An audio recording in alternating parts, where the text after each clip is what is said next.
que nos va a decir, así que todo encantado. Empezamos por Irene González de la Fuente con No vuelvo a coger el metro de noche. Un aplauso, por favor.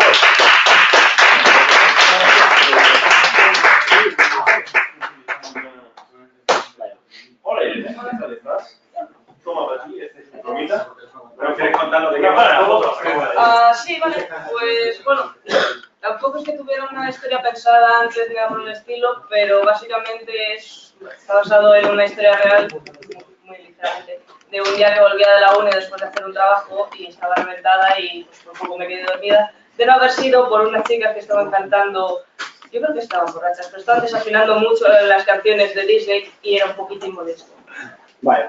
Así que bueno, no había goblins intentando estafarte, pero bueno, esa ya me toma una licencia artística. Bueno, vale, perfecto. Yo he visto goblins. Seguimos con Daniel Magdas Mocan, con El Ninja. Estoy gritando, un aplauso, cojones. ¿De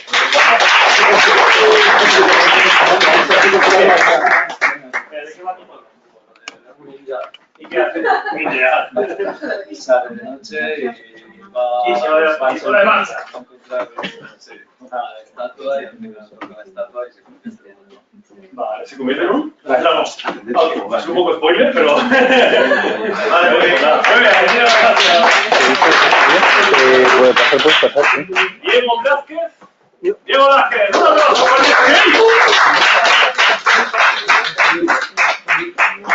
y no sé si he probado 2 veces, me equivoqué de empresa 2 veces, así que... Puedes coger uno en cada mano. ¿Puedo mover la mesa? Sí, sin problema. Bueno, se serán cuidado los cables, pero vamos. Bueno, Diego, ¿de qué es Escape? Pues nada, así a un grosso modo va de intentar una cárcel y según va pasando la trama, te encuentras con una chica y tú puedes sacarla y sus consecuencias o seguir solo y dejarla ahí. Vale, pues bueno, será muy guay toda la explicación. Antonio Cordeiro Figueiredo y Javier Fernández Chicharro con La triste vida de un esqueleto. ¡Bueno!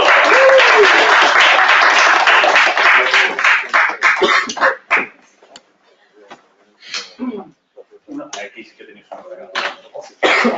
¿De qué vamos a hablar? Se habla sobre las dificultades que tiene un pobre esqueleto, en la que le vienen a matar los aventureros. Convertirse en un Leicester y poder conquistarlo. ¡Oh, qué guay! ¡Qué bonito! El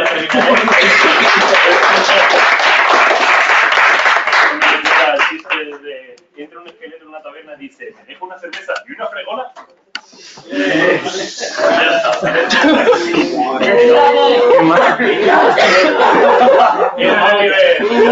Eso no tiene que batir. Giselle Rodríguez Rosales y David Díaz Arraiz con El descenso del ángel.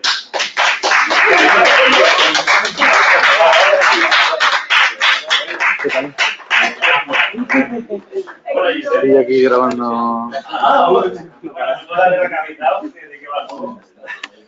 Pues básicamente vas a un ángel que decide bajar a ayudar a la humanidad y termina corrompido por ello.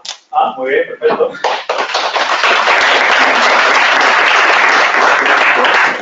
Próximamente en Amazon Prime.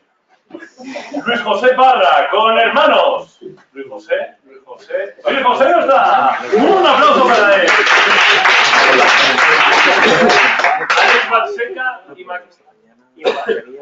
Alex Balseca y Macaña para contar, ¿no? Pues nada, vosotros aplauso para él, que está local.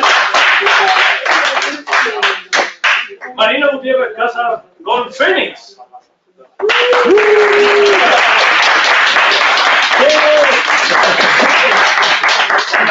¿De qué va?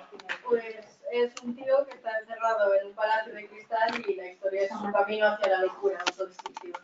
Muy bien, me gusta.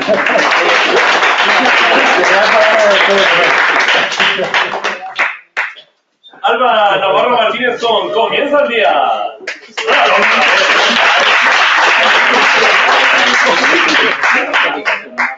Hola. Cuéntanos, ¿de qué va tu juego? Pues va de la vida de cualquier estudiante cuando se encuentra en esos momentos de penurias, de final de mes cuando no tienes comida Y básicamente eso. Y comes patatas cocidas con sal y aceite. No, la comida, además, lo que pido. Ah, bueno.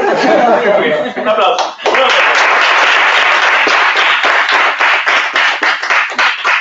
Alexandru Burdoiu, con el destino.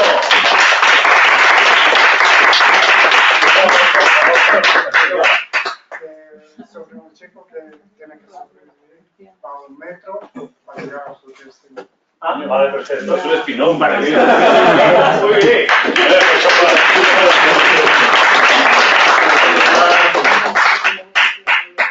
Víctor Pérez Lera con Ladrón del Maná.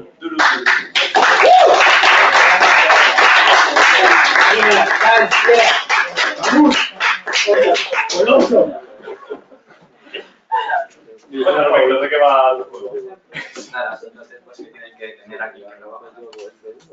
Ah, sí, como de los viernes. Muy bien. El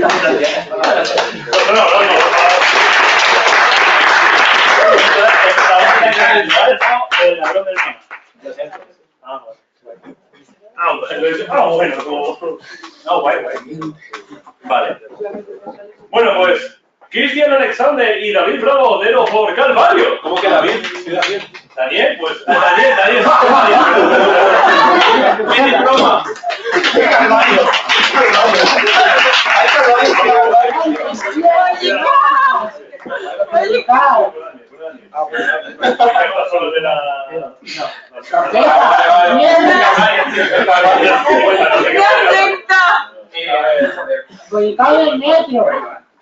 A ver.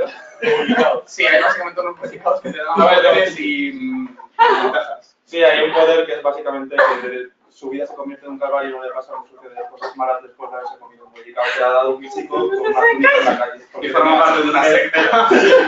¿Él es consciente de que eso pasa en ese universo? Sí, porque se lo explica a un vendedor. En un mecanismo mágico. ¿Es realismo mágico?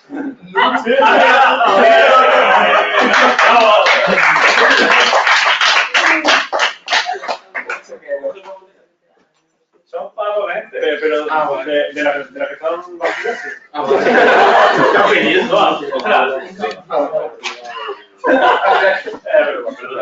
Ana Sirikova Lenko por Eras una vez.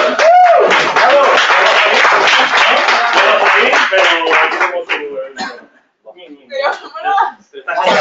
pero te lo doy. Si no le deja pasar para atrás. Además, ese está mal impreso. Tengo que imprimirlo. Es mío, ¿no? Bueno, su juego tiene un factor muy importante, que se puede acariciar un gato. ¿What? ¿Y un perro, no? No, un gato. Bueno, vale. Morirás al intentarlo, ¿no? Es que hay una cuenta de Twitter que dice, se puede acariciar a los perros, que lo pusieron de cambio y han modificado el juego para que puedas acariciar al perro. El último. Queda aquí. Carlos Esteban Correa, César Muñoz de San Miguel, Miguel Ángel Guerrero Martínez por preso por error.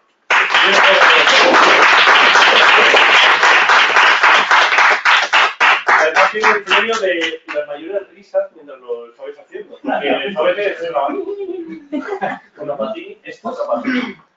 Contadnos, porque ¿de qué iban las risas? A ver.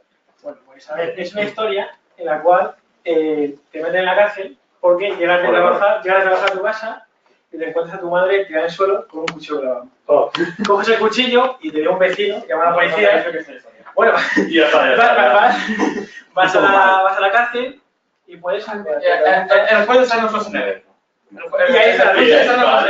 Vale. Vas al juicio, Ahí empieza la risa. Arnold Schwarzenegger. Ya está.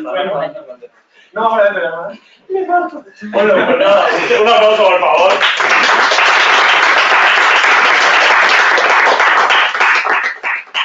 And last but not least, Sara Paniagua Cano con Madness, la locura del sueño. ¡Un aplauso!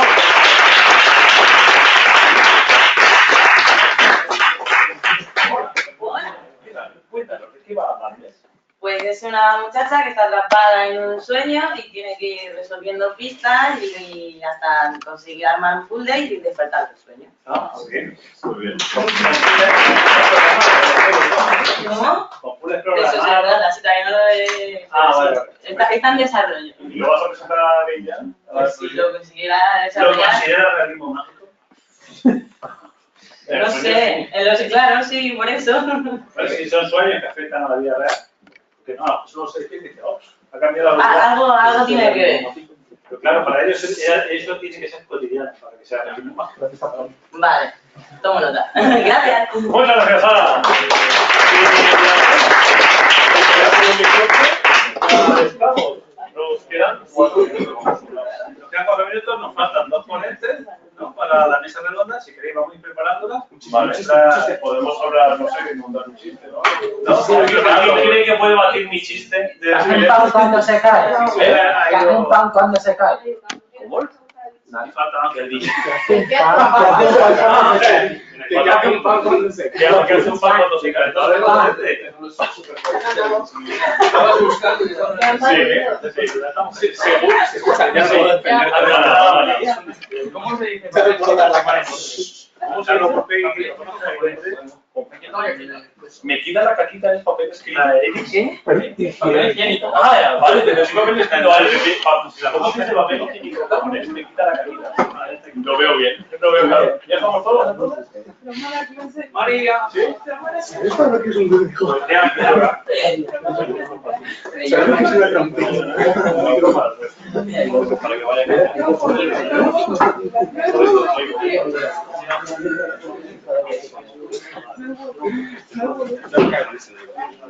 mira, son nuestras cifras, así que las sacamos acá.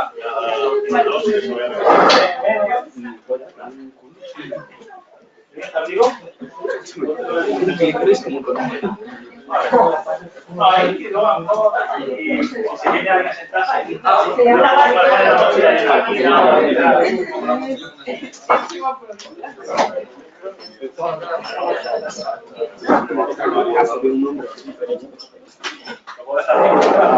¿Qué derechos de copyright ni qué derechos de copyright? Sí.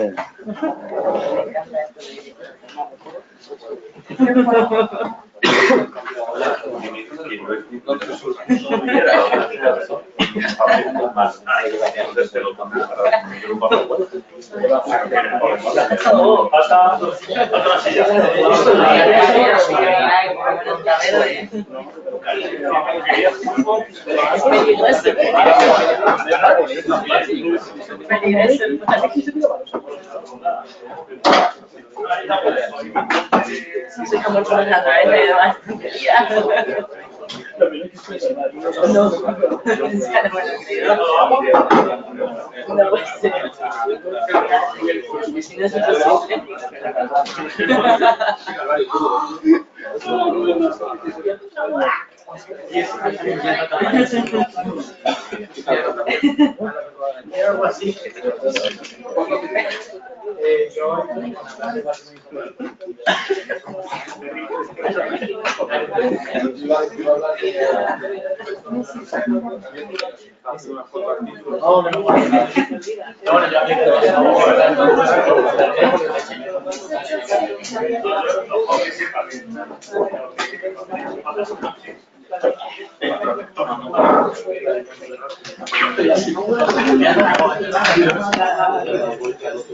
Un segundo.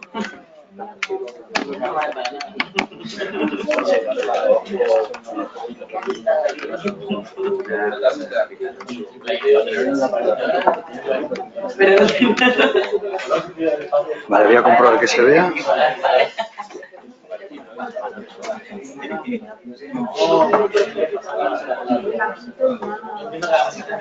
Está difícil cuadrarlo.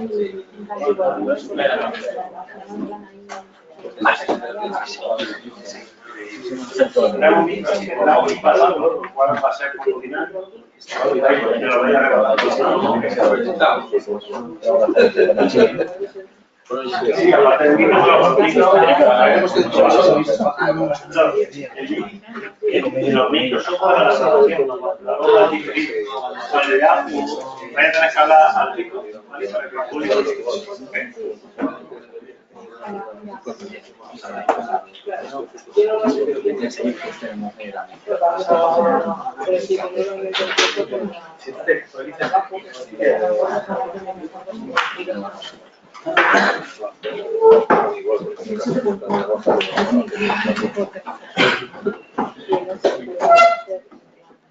¿Empezamos entonces?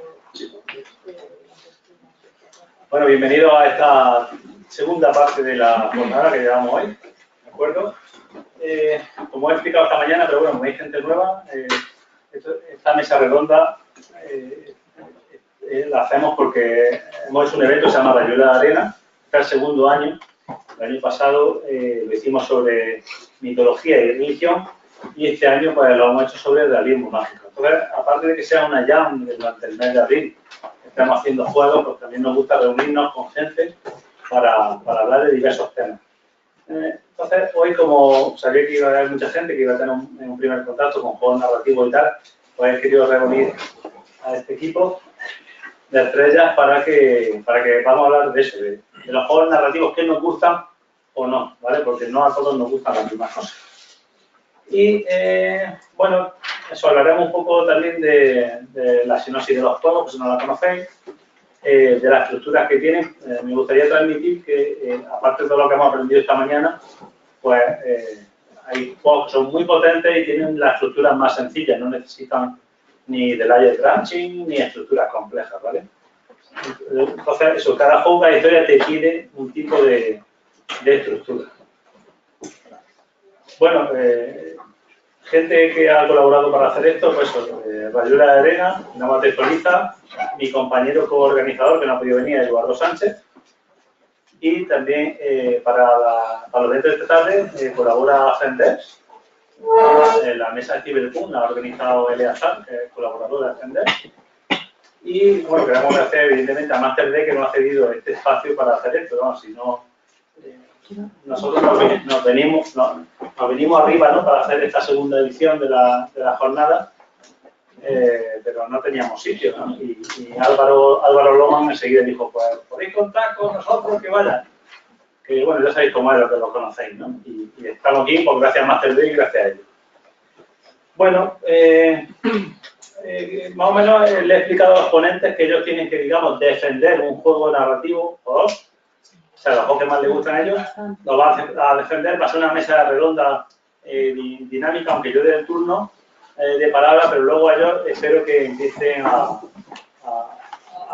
pedir el turno, a quitarme el micrófono y tal, para pelear a los cuchillos. Ahí tenemos un cuchillo, o sea que podemos usarlo.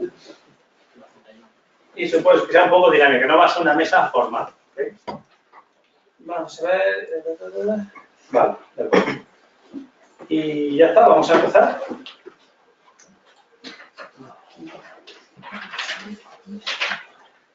Bueno, como he explicado, la mesa será no formal, pero luego también, como andamos corto de tiempo, después de esta hora, hay media hora de descanso. Así que nos podemos comer tiempo si nos pasamos de ahora, nos podemos comer un poco de tiempo de networking, el descanso que vamos a hacer. También, como vamos justo de tiempo, con una hora nada más, si tenéis preguntas, prefiero que no interrumpáis durante la hora y luego al final ya hacemos un turno de preguntas, ¿vale? Pues si tenéis alguna duda o queréis criticar algo, no estoy de acuerdo, lo apuntáis y ya hablamos luego, ¿vale? Y bueno, voy a empezar a presentar los ponentes. Voy a empezar por Ángel Luis Sucasas. Hola. Ángel Luis es periodista, divulgador de videojuegos, trabaja para importantes editoriales como El País y además es un escritor interesado en difuminar las fronteras de los medios. Ha publicado hace poco una novela transmedia que se llama El juego de Zara. Es una novela que aúna la mitad, tiene dos portadas, ¿vale? La mitad es una novela convencional. Sí, si le das la vuelta al libro, en la otra portada es un cómic y luego cada capítulo está separado por un código QR que te permite jugar a aplicaciones y videojuegos. O sea, es una obra de arte que... Pokémon azul, Pokémon rojo, y luego, aquí en el centro, pues tenéis Pokémon. Son dos narradores, cada uno girado 180 grados. Los protagonistas de esta novela son como vosotros, son diseñadores de videojuegos narrativos y viven una historia de amor a lo largo de 4 partes. Empieza una ninja, así que no puede estar en mejor sitio. ¿Vale? Y como he comentado, pues hay códigos QR que activan aplicaciones para jugar en el móvil. Sí, y se activan automáticamente ya con la perspectiva que necesitáis. O sea, si el juego es vertical, pues ya se os pone vertical y se os pone todo lo mismo. Una cosa así rara que me ha dejado hacer planeta. que sí, y yo creo que va a ser su esta vez. Vale, gracias. Bueno, Carlos Pulperi es escritor, periodista, divulgador y actualmente trabaja como diseñador narrativo en Brainwash Games. Perdón, Brainwash Games. Su última publicación en el libro es El soñador de Providence, que va sobre Lovecraft y los videojuegos. Está publicado por Héroes de Papel. Bueno. Luego tenemos a Iris. Iris González es diseñadora especializada en juegos de narrativo. Actualmente está en formación en el grado de videojuegos de la Universidad Francisco de Vitoria. Y además ha sido colaboradora ocasional con Television Magazine. María Kisune, diseñadora gráfica, ilustradora, divulga sobre videojuegos de Arcade, Equilarga, Multiverso, Anti-Hype, y de cuando en cuando le gusta crear pequeños juegos narrativos, comer ramen o beber cerveza en la playa. Además, es asidua a la Jam, a la Luela. En noviembre y en octubre tenemos la ExploCon de juegos de Halloween, también se explicó.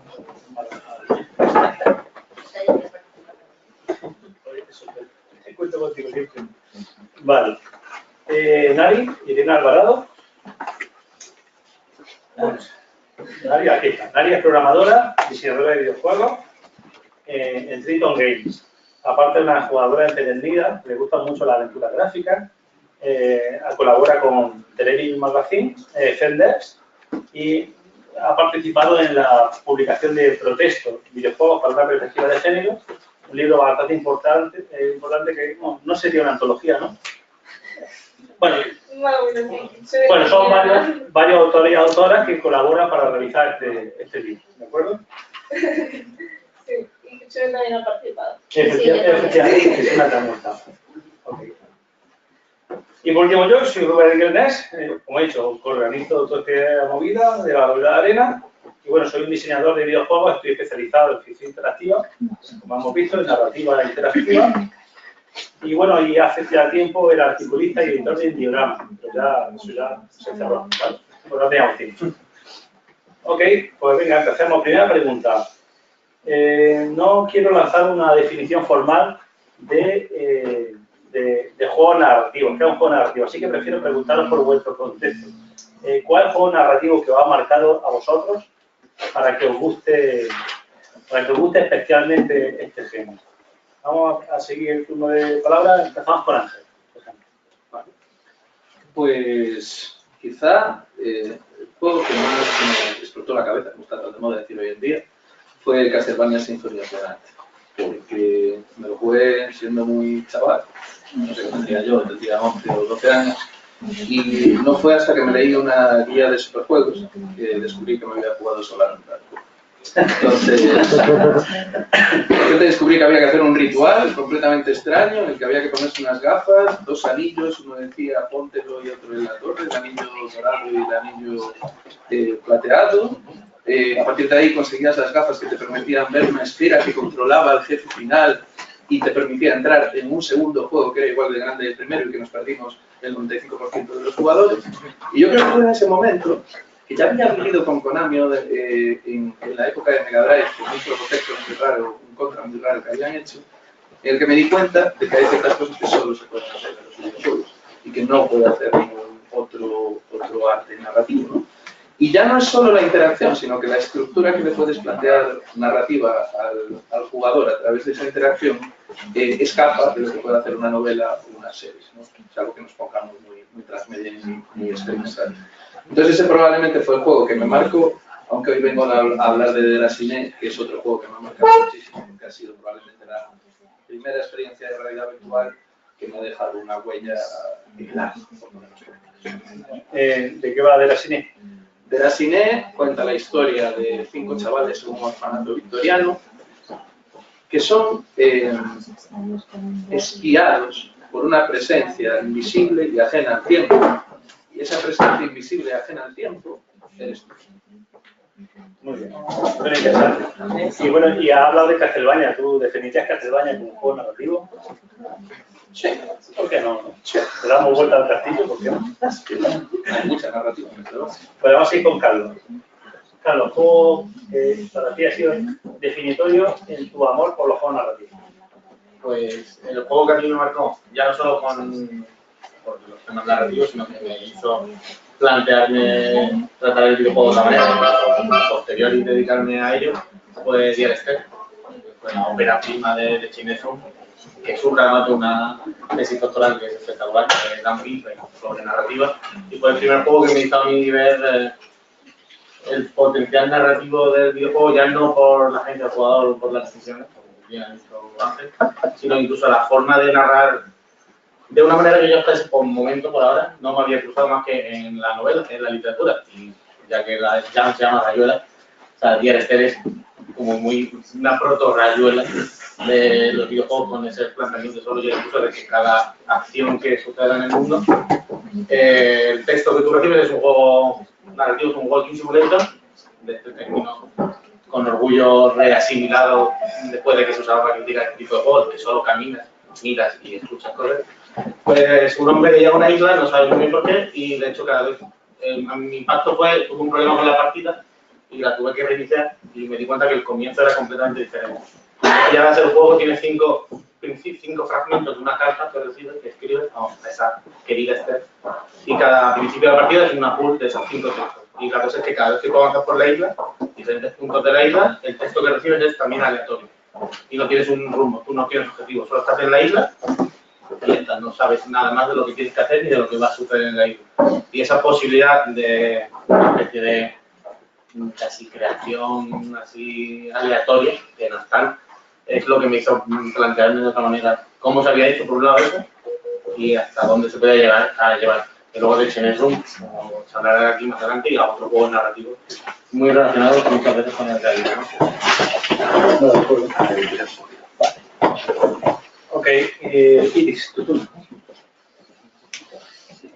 Bueno, pues yo creo que el juego que más me ha marcado, aunque no sea que opine que es el mejor o quizá el que tenga más estima ahora mismo, sería Life is Strange.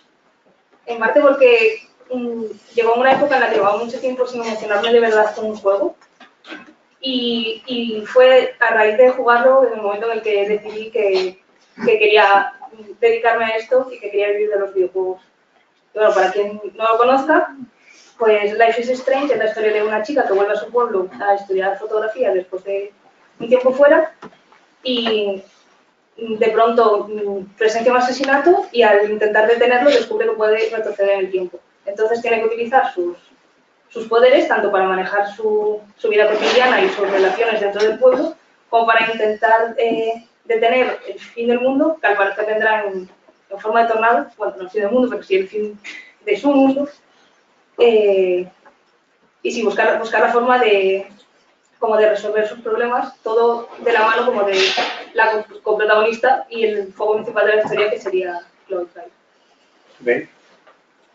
¿Algo más? No. María. Yo la verdad el juego que más así me marcó de plan de wow, cómo mola, cómo se hace la narrativa fue la saga Phoenix Wright, porque es una pasada cómo está escrito, esos juegos son increíbles, la manera en la que te cambian el crimen, te colocan las pruebas, son juegos que en realidad son un poco tramposos porque son totalmente lineales, solo tienes una respuesta correcta a todo y si te equivocas el juego se para hasta que la respondes correctamente. Pero aún así la manera en la que te ponen las pistas, te ponen los personajes, hacen que a mitad de caso siempre creas que es una persona y luego te da la vuelta. Me parece que está muy bien hecho el puzzle, de que se quejaba un poco Arthur Conan Doyle de que decía que sus libros que eran tramposos, pero me parece que si haces la trampa bien tiene muchísimo mérito. Ok. Y Nadia. Bueno, yo el juego, de los juegos que venía a defender no son los tampoco. Sé que fue un juego que jugué de niña, que es Hollywood Monster. Es una aventura gráfica española súper buena y que me la pasé con 7 años 500.000 veces. Pero el punto en el que quizá lo que veo de este juego, de Hollywood Monster, es que tiene algo que no tienen la mayoría de juegos, que es humor. Creo que es algo que nos falta mucho por trabajar, pero si hablase de juegos de narrativa me hizo ¡guau! ¡Qué descubrimiento! Quizás este está mi Firewall, que es súper típico, pero creo que me hizo replantearme todo el concepto de juegos narrativos de decisiones, porque para mí lo que significa el juego es que no eres libre. Dentro de un juego que te deja hacer decisiones no eres libre porque todos los caminos están planeados ya. Y también quería hablar también de una aventura gráfica moderna, que es como algo que no se lleva, porque nadie conoce aventuras que más allá de los 90. Entonces, y no por algo novedoso que haga como cómo contar algo, pero sí el qué cuenta. Y creo que Anna's Quest, que es esa aventura gráfica, cuenta algo que nunca he visto ni en series, ni en películas, ni en videojuegos, que transmite unos sentimientos muy poderosos. Y ya está. ¿De qué va Anna's Quest? Va de una niña pequeña que su abuelo se pone enfermo y ella sale a buscar ayuda y entonces una bruja la secuestra. La verdad es que es como la cosa más típica del mundo, es la típica fantasía de Disney, pero luego todo se vuelve, o sea, tiene un giro y al final la bruja tampoco es una bruja, sino que realmente es una científica y se pone a experimentar con ella y... Es casi peor, ¿no? Sí, pero al final el punto está en el que de alguna manera te explicas por qué la bruja es así, por qué es mala, porque cómo la han hecho daño y de que se quiere vengar, pero a su vez no se perdona. Me parece que sí que muestra esas dos caras de la manera de que puedes sentir empatía por alguien, pero hay gente que no tiene salvación. Vale, de acuerdo. Nos falta el micro, vamos a ir contigo. Cuando hablamos de la interactividad del medio y de la gente, los narradores narrativos, cada cual tiene su librito y su biblia, ¿no? Y dicen, hay que hacer decisiones que importen. Y bueno, y cada estudio pues tiene su filosofía y tal, ¿no?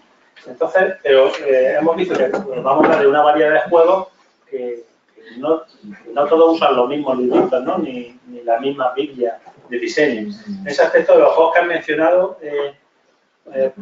¿qué tienen de especial? Y si nos puede hablar un poquito de la estructura interna que tienen. Ana, para ti, definitorio, por ejemplo, podemos hablar de Hollywood Monsters, la aventura gráfica en general, ¿qué estructura tiene? Pues... A ver, suele ser una estructura quizá más aventuresca, más de libro de aventura, películas de aventuras, que es algo que puedes seguir, que... O sea, también los puzzles, pero sobre todo se centra en la interacción entre los personajes, en tener muy buenos diálogos, porque si no pierdes, en contar ideas muy potentes, porque no es tan importante la interactividad, porque los puzzles tienen que ser buenos para que sea divertido, pero no son tan importantes para que el juego te marque como toda la narrativa que le estás poniendo, todos los personajes, y que tú entres en esa dinámica dentro del juego. Sí, interesante, porque claro, a veces se podría decir que los fans del género van a la aventura gráfica por los puzzles, pero ya luego le estás vendiendo otra cosa, ¿no? Y el éxito o el fracaso de una aventura gráfica, evidentemente, depende de todo el trasfondo que hay detrás, de la historia que cuenta y de la calidad de los diálogos. Sí, al fin y al cabo, los puzzles es como la excusa para darte cierto poder para avanzar la historia. No... O sea... te pueden gustar los puzzles per se, pero a veces los puzzles tienen que ser perfectos para que no se noten. Porque cuando los puzzles se notan, todo va mal. Porque al puzzle se puede decir, este puzzle me encantó. Pero la mayoría de las veces no te acuerdas de los puzzles, sino de la sensación en general. Y entonces, los puzzles tienen que llevarte para adelante, pero no molestarte. Porque si no, estás rompiendo totalmente el flujo de lo que se intenta transmitir con la historia. Vale, de acuerdo. Iris, de los juegos que ha hablado, ¿qué tienen de especial? Y se nos puede hablar un poquito de su estructura. Pues hombre, para mí Life is Strange lo que tiene de especial es que la base de que funcione está en el propio mantenimiento. Si no eres capaz de empatizar con Chloe, si el jugador no le coge cariño a Chloe, toda la narrativa y todo eso no tiene ningún sentido.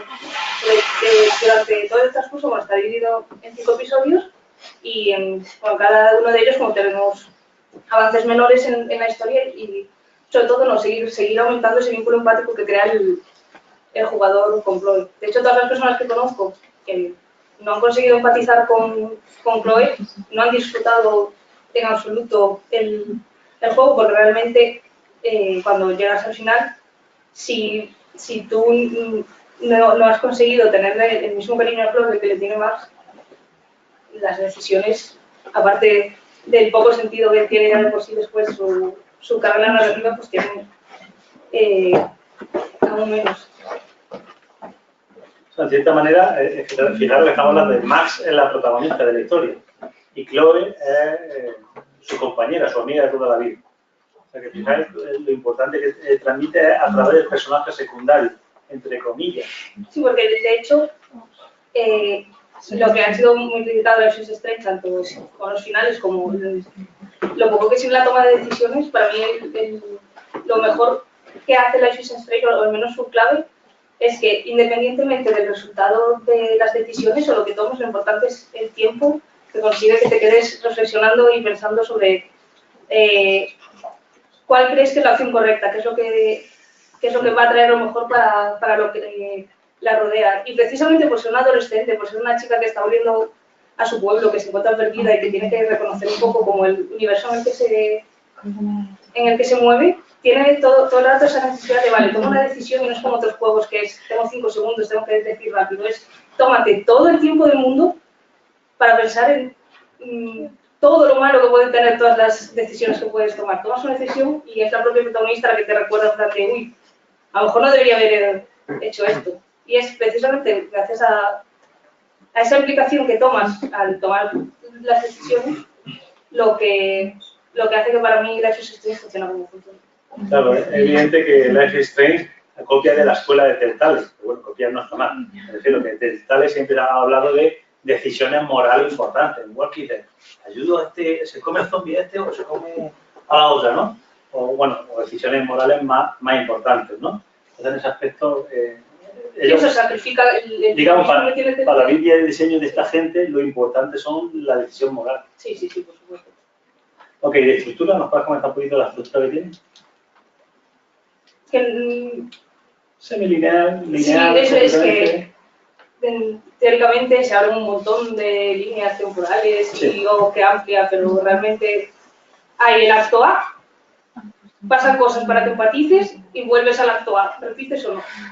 Sí, son 5 capítulos, completamente lineales. Lo que pasa es que hay... lo que hemos visto... muchísimo el cliffhanger. Sí, porque es la estructura de capitular de Telltale, ¿no? Que se copian de la serie. Y bueno, la estructura son los capítulos, son 5 capítulos, sí, creo, son 5 capítulos. Y a lo mejor... Es más interesante el último que diferente. Y luego el contenido ramifica según las decisiones. Lo que hemos hablado esta mañana. Si salvas a la chica, el capítulo 2 cambia radicalmente. Sí. Pero realmente, y lo que pasa al final de todo, lo de salvar o no a Kate, tiene implicaciones en lo que siente el jugador, porque realmente a nivel argumentativo no cambia nada. Si tienes a Kate en una esquina o... Claro, lo que pasa es que esta mañana en el taller está explicándoles que una forma de demostrar que el jugador tiene poder, que tiene toma de decisión, es mostrar que ramifica realmente. Y el capítulo 2 es paradigmático en ese aspecto. ¿De acuerdo? Ok. Pues... Elijo un juego de todos los capítulos. No, de la sirena. De la sirena, sin ninguna duda. De la sirena, venga, perfecto. Enfrentarse a qué hace especial de la sirena. Bueno, lo que es especial de la sirena lo has contado ya más o menos. Más o menos. Oye, una pregunta antes de empezar. Has dicho que es exclusivo de realidad virtual, ¿no? Sí. ¿Eso repercute en la experiencia? O sea, ¿no se podría sacar fuera de la realidad virtual? Pues yo no tengo realidad virtual. No se puede sacar fuera de la realidad virtual. No me lo creo. Cuéntalo.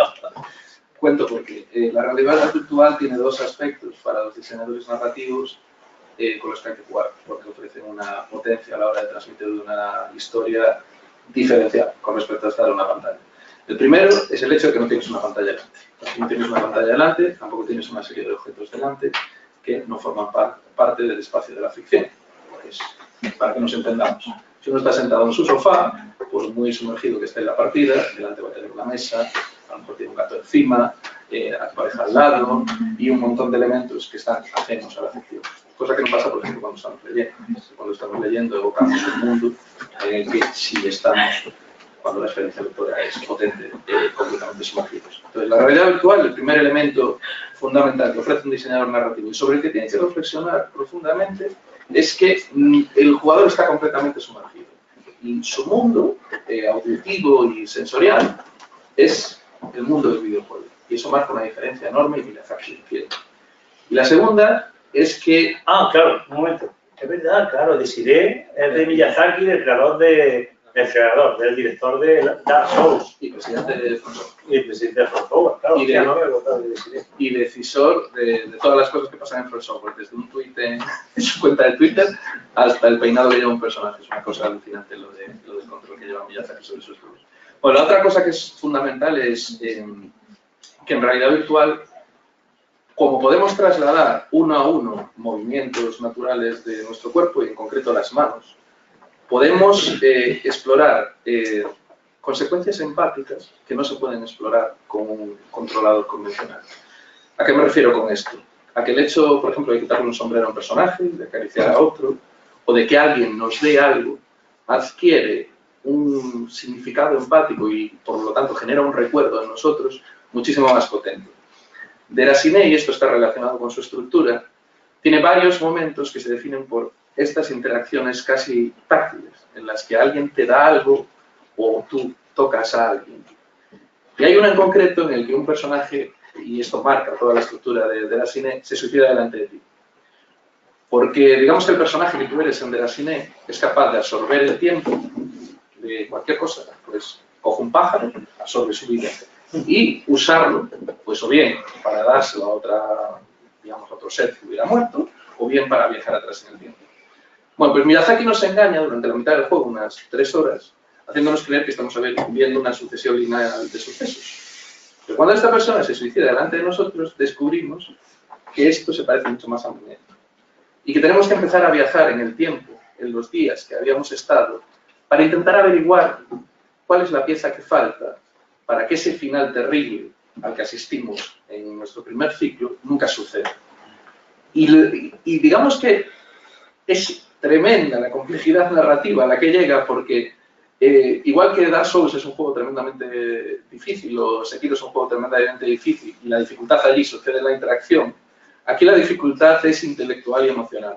Para poder acabarse de Déraciné, hay que haber comprendido tanto la historia y a sus personajes, como para repetir una acción que si estuviéramos en un juego normal, pues no tendría ningún sentido, pero que al reflexionar sobre lo que va a pensar el personaje cuando nosotros hagamos una acción y la repitamos, cambia por completo la narrativa.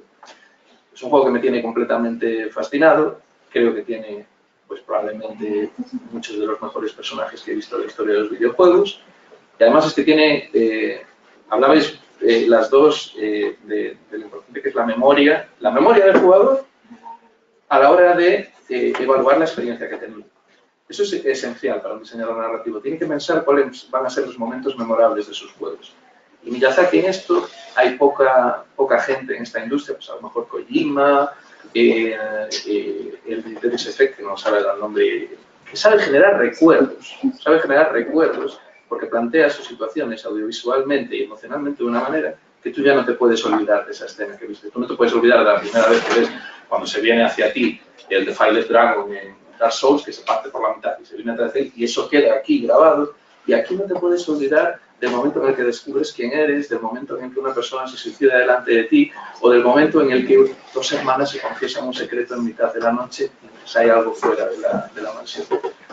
Es una obra brillante, poco accesible porque solo está a través del casco de PlayStation VR, pero probablemente una de las lecciones maestras de la historia del videojuego narrativa, y una de las que tendremos que aprender profundamente por los diseñadores narrativos, igual que hemos aprendido de las otras.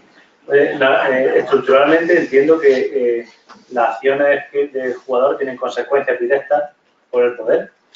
Y aparte la estructura, digamos, el diseño, lo que quiere Miyazaki que experimenten, hace que tengas que rejugar muchas veces la partida, ¿no? Como has dicho tú, para optimizar. Es como un día de la marmota en el que tú te tienes que ir dando cuenta, tienes que ir repasando los hechos. Esto sucede, ya no me recuerdo si son 6 meses o un año, en determinadas fechas. El juego son determinados días. Entonces tú vas avanzando primero linealmente en esos días. Cuando llegas al último día pasa algo tremebundo y puedes volver hacia atrás. Y cada vez que vuelves hacia atrás tienes que replantearte todo lo que pasó ese día, porque tú solo tuviste la lectura, digamos, simple de lo que había pasado allí. Pero hay otras lecturas debajo de las relaciones entre esos personajes y de quién eres tú también en la historia, que tardas en descubrirlo y cuando lo descubres te conmociona completamente, porque lo podrías haber descubierto desde el primer momento. Hay pistas para que lo descubras desde el primer momento. Cuando lo descubres y dices, Dios mío, no puede ser que yo sea precisamente esto, ¿no? Dentro de la historia. Pero la estructura es muy similar a Memento de Christopher Nolan. Realmente es una estructura de cadena en la que eliges digamos, un suceso muy dramático. En Memento era el asesinato del protagonista, de la persona que creía que era el violador de su mujer. Y en este es, bueno, el destino de esos 5 niños. Eso es lo que pasa el último día. Y puede pasar. Hagas lo que... Solo hay una opción con un personaje para que el destino no sea ese. Tú puedes ir cambiando cosas y sigue ocurriendo. Entonces tienes que reflexionar intelectualmente sobre, y emocionalmente, hombre, a este personaje le ha pasado esto, esto y esto. Si le hago ver o le hago sentir esto, probablemente las cosas cambien. Hay una última pregunta. ¿La mecánica requiere que te vayas al menú y luego juegas otra vez? ¿O cuando termina te ponen Miyazaki jamás... un cronograma o Miyazaki jamás haría una cosa... o un calendario? No. No, Miyazaki es un... O sea, cuando termina te pone otra vez, elige escena, ¿no? No lo hace así. O sea, Miyazaki es un tío muy elegante en cómo le gusta plasmar. O sea, es un tío muy coherente, muy elegante y le gusta que te salgas poco o sea, que veas el juego. Entonces esto lo hace a través de un reloj que tú puedes ver en tu mano. Entonces con una mano tú absorbes el tiempo y con la otra mano la trasladas al reloj y ese reloj le das la vuelta y con ese reloj viajas hacia atrás en el tiempo. Pero no, digamos que no te hace visible el artificio, porque sí, a él le preocupa muchísimo eso y se nota en sus juegos. Vale, que la mecánica está completamente integrada en su contexto. Por eso cuando le pegas a una persona en Dark Souls, las barritas son tan pequeñas y no tienes los números grandes que tienes en un Ninja Gaiden. Porque a él le preocupa que el juego sea visible e intenta hacerlo lo más invisible posible. De acuerdo, muchas gracias. Pues yo aquí he venido a hablar de... Un pueblo, dijo un pueblo. De Night in the Woods. Oh, maravilloso. Y la estructura de este juego, la verdad es que también es súper lineal, ¿no? En plan, hay una historia, solo puede ocurrir una cosa, del principio hasta el final. Pero durante la historia tú puedes ir modelando tu experiencia a tu gusto. Y eso mola un montón porque realmente, si te fijas, hay un montón de ramificaciones que no afectan a nada, pero es justo lo que intenta hacer el juego. El juego quiere... O sea, en el juego tú eres una gata que ha vuelto de la universidad a casa de sus padres. Y está súper triste y súper deprimida. Entonces se dedica pues, a viajar por el pueblo, a deambular por el pueblo. Se da cuenta que sus amigos del instituto todos han encontrado trabajo, todos tienen ya una vida estructurada y seria, y ella no, ella se dedica pues, a dar vueltas. Entonces tú como jugador puedes elegir lo que hace el personaje cada día. Y puedes hacer un montón de cosas, puedes dibujar, puedes hablar con tu vecina, la poeta, puedes saltar por los tejados, puedes hablar con el profesor de astronomía, puedes hacer un montón de cosas, conocer amigos, investigar por el pueblo, porque hay zonas secretas. De hecho, hay escenas que yo nunca he conseguido sacar porque no sé cómo se consigue. La reina de las ratas. Esa no la he encontrado, por ejemplo. Luego te la digo. Claro, y esa es también la gracia porque mi Night in the Woods no es el Night in the Woods de otra persona. Yo me lo he pasado hace poco y... Sí, yo me lo he pasado 2 veces ya entero. Y luego otra cosa que también mola un montón es que para que acabe el día tienes que quedar con tus amigos. Puedes elegir normalmente entre 2 amigos, a veces puedes elegir entre 3, pero normalmente es entre 2. Tienes a Red, que es tu mejor amigo, que es un zorro que está como una cabra y es muy gracioso. Y tienes a Bea, que es tu mejor amiga, pero que os habéis enfadado y la relación está un poco tensa. Entonces lo ideal es elegir solamente a uno. Es la gótica del grupo. Es la gótica del grupo. Lo ideal es elegir solo a uno durante toda la historia para enterarte de su arco argumental entero, porque lo puedes ir intercalando, pero no es lo mismo. Y mola mucho cómo cambia el juego según a cuál de los dos hayas elegido. Con Bea tienes una historia mucho más... es más triste, más seria, pero también más profunda, y con Bea tienes una experiencia mucho más agradable, pero más superficial. Yo personalmente siempre digo que me cae mejor. Pero Bea mola muchísimo también. Bueno, que con Greg te va al bosque y lleva una cerbatana y te pone a disparar a los pajaritos, ¿sabes? O sea, el tipo... Vas a cuchillarte las manos. A cuchillarse las manos, o sea, el Greg es un gamberro, simpático. Es un gamberro, sí. Y me parece, no sé, que está súper bien hecho la sensación de cosa totalmente cotidiana, que es un poco lo contrario a lo que te hacen muchos juegos narrativos por ejemplo, The Walking Dead hace mucho, de intentar ser súper trascendental todo el rato, y este es intentar ser lo menos trascendental posible en todo momento. Tú haces tu dibujito, tú quedas con tus amigos, pero nada afecta digamos, al conjunto. Lo que sí que afecta es la historia principal, de la que tú no tienes control, la que te tiene que pasar sí o sí. Pero lo que haces tú es como... Y me parece muy guay los juegos estos que te dejan deambular, que te dejan hacer cosas así cotidianas, porque me parece que es muy difícil conseguir en un videojuego. Es algo que siempre nos ha puesto el chip de hacerlo especial, de hacer algo totalmente cotidiano y mantenerlo como algo divertido, algo entretenido, algo que te gusta hacer.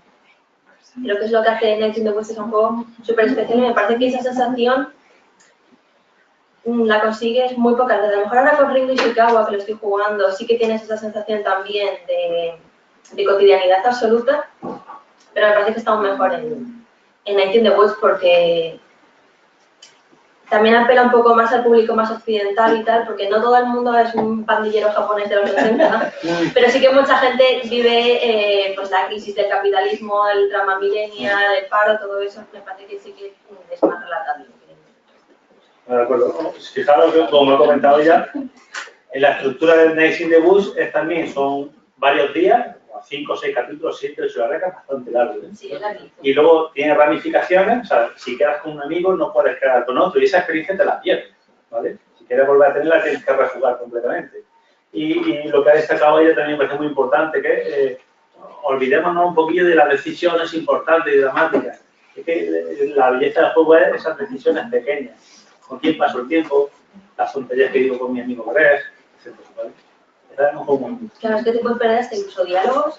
Por ejemplo, hay una escena en la que estás en el cementerio y te pregunta uno que cómo perdiste la virginidad. Y según contestas tienes 2 chistes distintos. Y te da esta pena en plan de jolín, me he perdido el otro chiste. Y entonces es un juego que da mucho a rejugarlo. Y creo que eso, no sé, está muy guay. Hay pocos juegos que me den ganas de rejugarlo realmente. Y este es como a ver todo lo que me he perdido. Tengo un juego que tiene en realidad muy bien de contenido, aunque no lo parece. Hay otro juego que a lo mejor tiene decisiones intrascendentes, es Kentucky Road Zero, que las opciones son diálogos completamente intrascendentes. Bueno, y en este también, importa menos, te da un poco igual lo que te has perdido, ¿no? Pero son decisiones muy bonitas que son diálogos, yo qué sé, sobre lo que me gusta, sobre el tiempo, no sé, sobre los sentimientos, y no tienen que impactar de lleno en la trama. Okay. ¿De qué juego Bueno, yo antes de mi juego, porque Night in the Woods también me parece increíble. Y que una de las cosas más chulas que tiene el juego es que está muy bien escrito, pero a nivel de literatura, ¿entendés? De escritura, siendo un juego además evidentemente el 95%, el 98% es diálogo. Son diálogos que te crees. O sea, yo he tenido esas conversaciones. O sea, yo he estado bebiendo cerveza a las 3 de la mañana y he hablado con mi amiga de cómo acabamos con el capitalismo, que nos tienen paro después de tener 2 másteres y un doctorado. ¿Cómo arreglamos el país? Aquí, en 3 cervezas. Y ahí, literalmente, hay una escena así, con Tony Bea, que es increíble, que es el problema de esto es el capitalismo, ¿no? Como el meme casi. Y está escrito de manera que te lo crees y dices, yo lo he vivido ahí y es algo parecido que me ha pasado siempre. Son juegos en los que casi te hacen, en el sentido de muy bien trabajo el diálogo. Y con Night in the Woods es como estar viviendo otra vez la universidad, en plan, tiene estas conversaciones, todos hemos tenido momentos parecidos a los que relata Night in the Woods.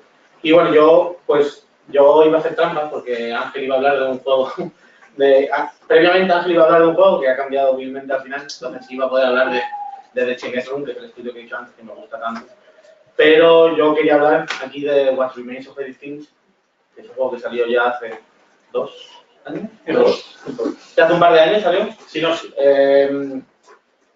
Sí, de nuevo, me lo llevo. Si estamos hablando de que que todo Rayuela y tal está relacionado con el realismo mágico, posiblemente What Remains of Edith Finch es la obra, y me atrevería a decir, audiovisual maestra que más se ha acercado al realismo mágico fuera de la literatura, quitando adaptaciones como Agua para el chocolate, me parece increíble. Pero es un videojuego de cómo estar inmerso en la literatura de Borges. De hecho, el juego está continuamente referenciando a Borges, incluso en el environmental storytelling del juego. Es una chica, curiosamente hemos tratado muchos juegos que son personas que vuelven al hogar o a donde se han criado, que es algo como que te evoca mucho el recordar tu vida. Es una chica, esta Edith Finch del título, que vuelve a la casa donde se crió. Es una casa muy peculiar, podría ser una casa muy Tim Burtonesca, que está hecha casi a trozos, como típica casa de generaciones atrás. Y crece hacia el cielo. Crece hacia arriba, además, cada vez más estrecha.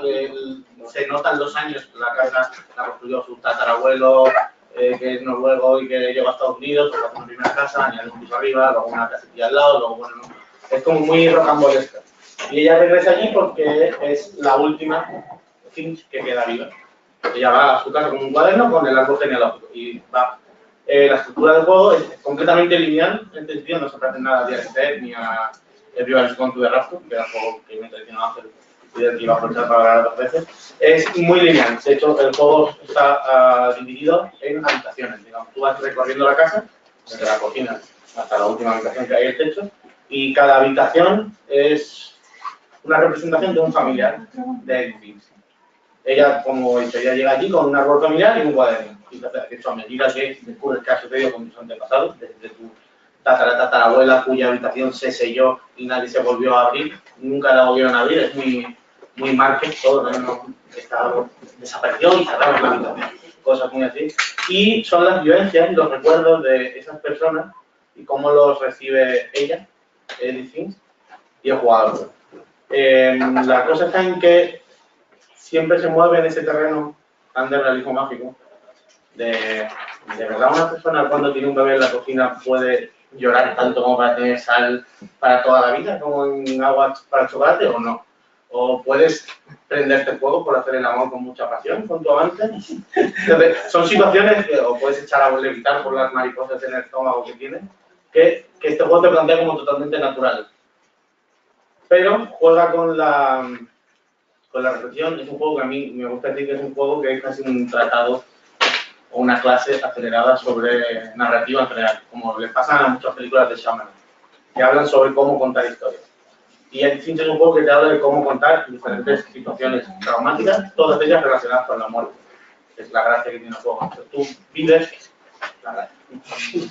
vives los últimos momentos de esos familiares, de una manera muy relacionada con el realismo mágico. Y la gracia es que hay un personaje, que es la abuela, que se llama Edith Finch, curiosamente, como se llama la niña, protagonista del ciclo, que tiene un especial impacto, no su historia per se, sino ella como personaje, porque era una escritora que crió a su nieta contándole todo tipo de historias rocambolescas, ¿no? De hecho, hay un momento, al principio del juego empieza uno de los primeros diálogos, todo el juego es un walking simulator, tú andas, y tiene la gracia de que diegéticamente los subtítulos a las voces aparecen como textos flotantes en el escenario, casi como luciérnagas alrededor tuyo, para que nunca los pierdas de vista, incluso toman forma, y el juego expresa mucho con la fuente que utiliza para los momentos determinados.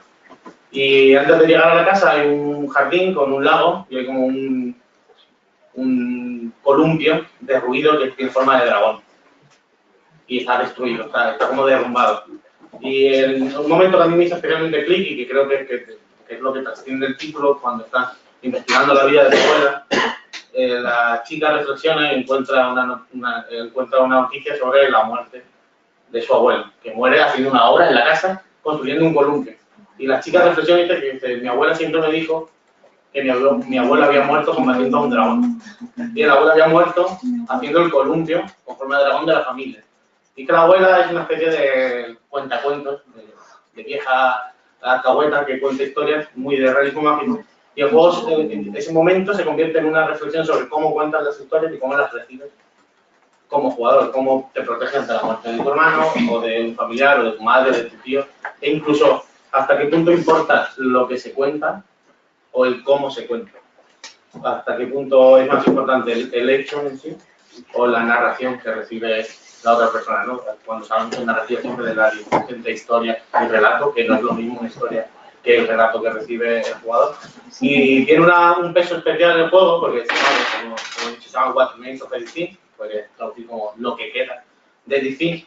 Y hay una dualidad, Edith Finch eres tú como niña, pero Edith Finch es tu abuela. Entonces, para mí es un juego que habla mucho de esa narración familiar que se ha perdido mucho, de que tus abuelos te cuenten cosas, de que tus abuelos te cuenten otra forma de narrar y de qué queda de esa enseñanza que tiene la abuela de la vida es una mierda, la gente se muere. Quizás se puede contar todo de otra manera y celebrar la muerte de otra manera, que es algo muy de parte, porque 100 años de soledad es constante, tiene una estructura muy parecida a 100 años de soledad. Van muriendo personajes, buenos días, van muriendo, pero te lo cuentan las muertes de una manera peculiar, porque es lo que te queda, se nos quedan grabadas de 100 años de soledad, muy por lo menos.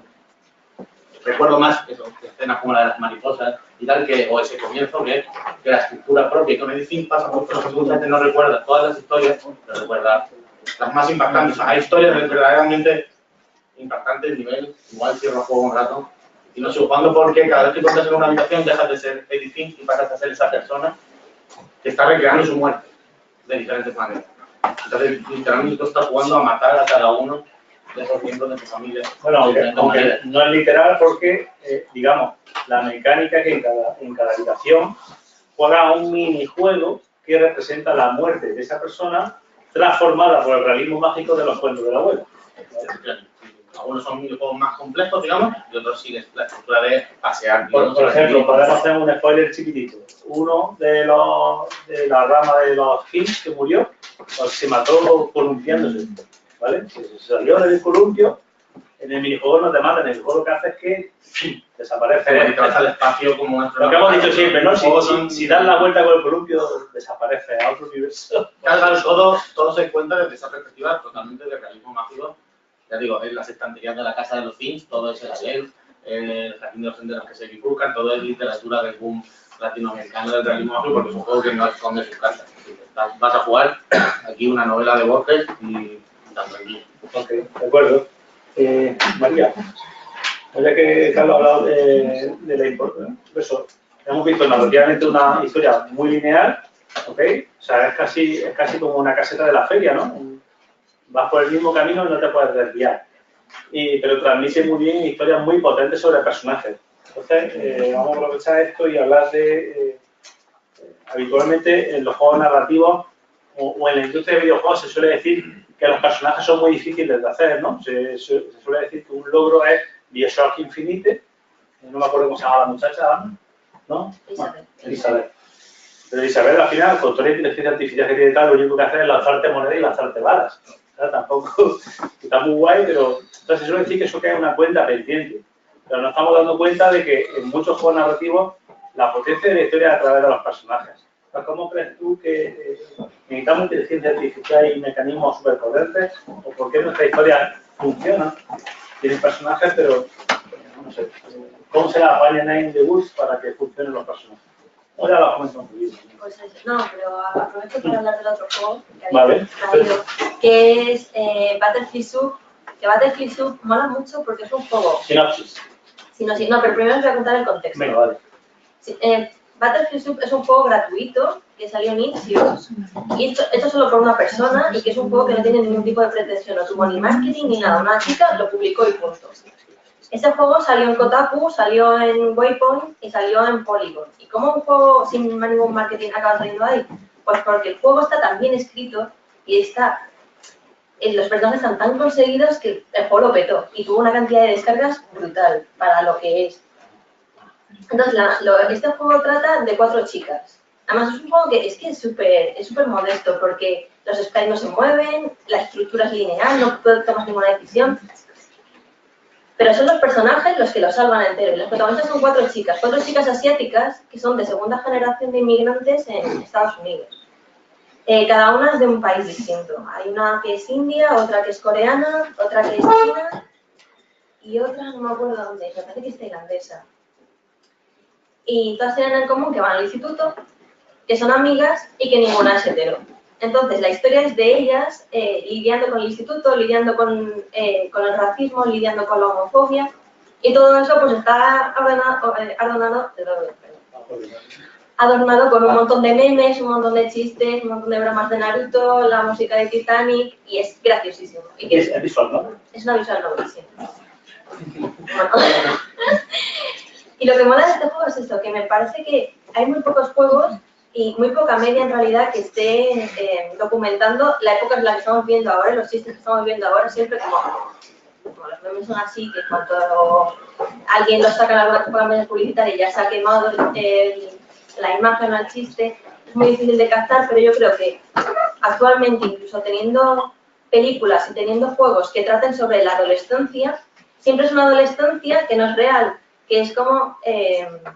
o en el 90, los 80. Claro, sí, o sea, yo por ejemplo, el otro día vi Shazam y dije, Shazam quitando por el baile de Fornite es una peli de los 80 con una skin de ahora. O la han puesto Capitana Marvel, es nostalgia de los 90. Pero no hay ninguno que sea de ahora, de los chistes que hacen ahora los chavales. Y este juego, a pesar de que la chica es más mayor, tiene me parece que 24 o 25 años, no es adolescente. Pero sí que al estar en contacto en internet es muy fácil estar en contacto con las modas adolescentes, sobre todo si estás en Twitter o en Tumblr, es facilísimo. Lo refleja muy bien y lo capta muy bien. Y me parece que es muy importante porque en algún momento llegará la nostalgia de los 2000 y la nostalgia de los 2010 y no tendremos ningún referente más allá de a lo mejor los bailes del Fornite y los, yo qué sé, alguna imagen graciosa, pero no de todo ese amor por el anime, ni esa manera de hacer chistes. Y me parece que eso es lo que hace este juego, que lo hace perfecto, de cómo hacer unos personajes adolescentes creíbles, que eso es algo que le falta también un poco a Life is Strange. Life is Strange es un juego que está muy guay, pero se nota un montón que está escrito por adultos, porque es que no te crees a ningún personaje. Incluso los memes que usan son cosas viejas, ya como el doge en este año, en 2019, no, porque es que ya no se usa. Y como eso, Battlefield Sub también ejercerá, pero en el momento en el que salió era una cosa súper actual y súper fresca y por eso tuvo tanto éxito. Me parece que eso también es importante. Eso está muy bien lo que comentas, porque claro, uno de los puntos fuertes de la escritura interactiva, lo comentas mañana, es la rapidez del desarrollo. El ciclo de desarrollo de la escritura interactiva es súper rápido.